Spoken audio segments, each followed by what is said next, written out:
Hola, soy un cristiano reformado y aquí podrás escuchar mis blogs a través de estos podcasts. En el podcast anterior vimos cómo el verdadero celo por la palabra de Dios conlleva pasión por aquellos que no tienen la verdad en sus corazones. Sin embargo, muchas veces no lo demostramos siendo contenciosos aún en las prédicas que escuchamos.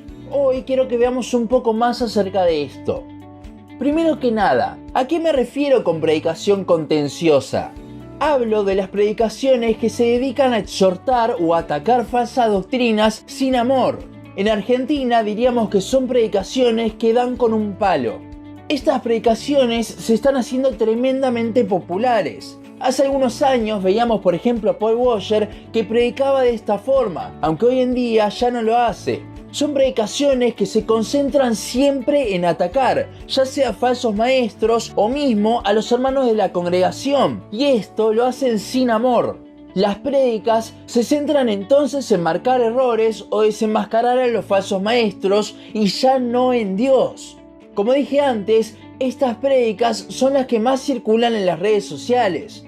En Facebook es impresionante la cantidad de videos que salen en el inicio de este tipo de predicaciones. Mismo en este blog han habido veces que hemos hablado de temas contenciosos y esos temas son los que más se ven. Pero no porque a la gente le interese realmente aprender de Dios, no, sino porque a la gente le gusta este tipo de contienda. Ahora veamos un poco lo que la Biblia nos muestra al respecto. Si pensamos en cartas de denuncias a falsos maestros, podemos pensar principalmente en Gálatas, Segunda de Pedro y Judas.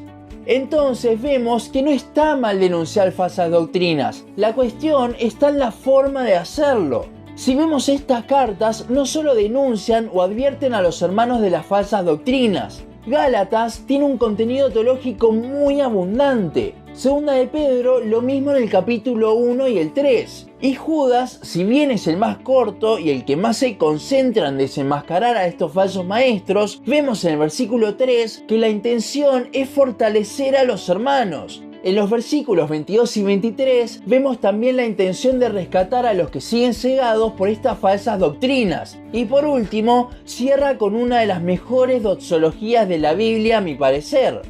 Esto marca una diferencia muy grande, donde muchas veces los videos estos suelen ser extractos de prédicas marcando solamente la denuncia. A veces no es cosa del predicador, sino de nosotros que nos gusta la contienda. Pero nunca debe ser nuestra motivación.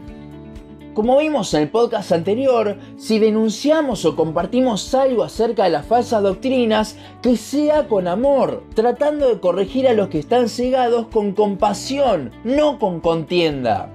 De vuelta, hoy en día es impresionante la cantidad de videos que hay al respecto de esto. Pero estos videos se centran únicamente en denunciar, denunciar y denunciar. Nunca en mostrar la verdad bíblica. Solo quieren refutar las cosas que los falsos maestros dicen. No quieren mostrarle la verdad a la gente.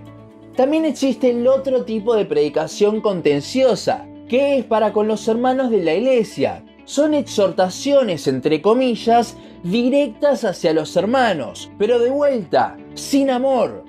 Si pensamos en un libro de la Biblia sobre la exhortación, no podemos dejar de pensar en 1 de Corintios. Esta carta fue una carta de amonestación para la iglesia. Pero lea el capítulo 1 o las salutaciones finales. Están llenas de amor. Creo que esto viene de un mal concepto que tenemos de la exhortación, donde esta es enfrentar a alguien con su error. Pero esa no es la exhortación bíblica.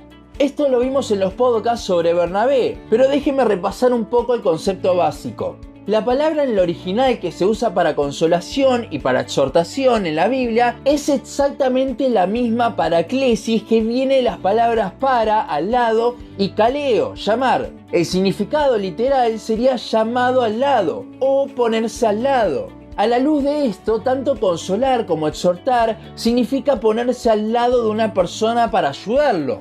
También lo que nos hace ver al ser la misma palabra es que la exhortación va de la mano con la consolación. O sea que ese griterío que muchos pastores hacen tratando de exhortar a la iglesia no es exhortación.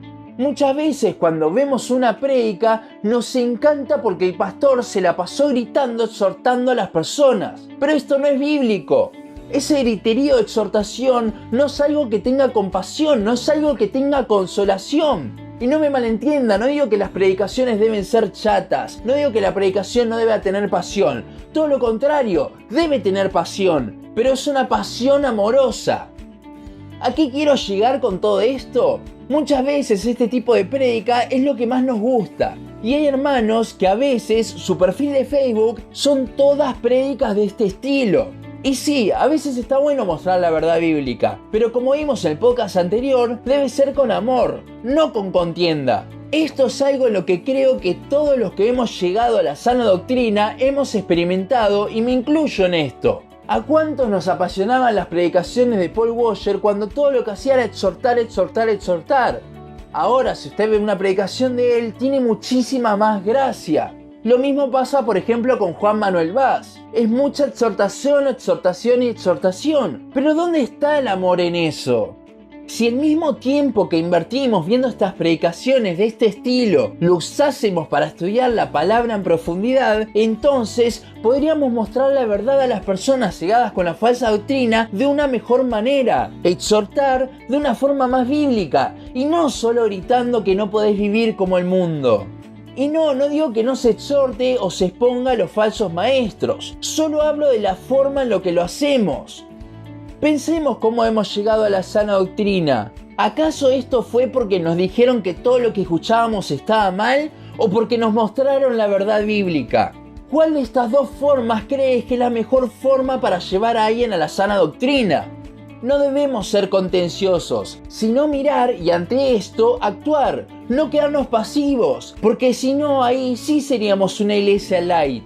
Pero ese actuar debe ser en amor, tratando de buscar el bien del hermano, no tratando de dejar en ridículo al falso maestro, como vemos que muchos hacen hoy en día.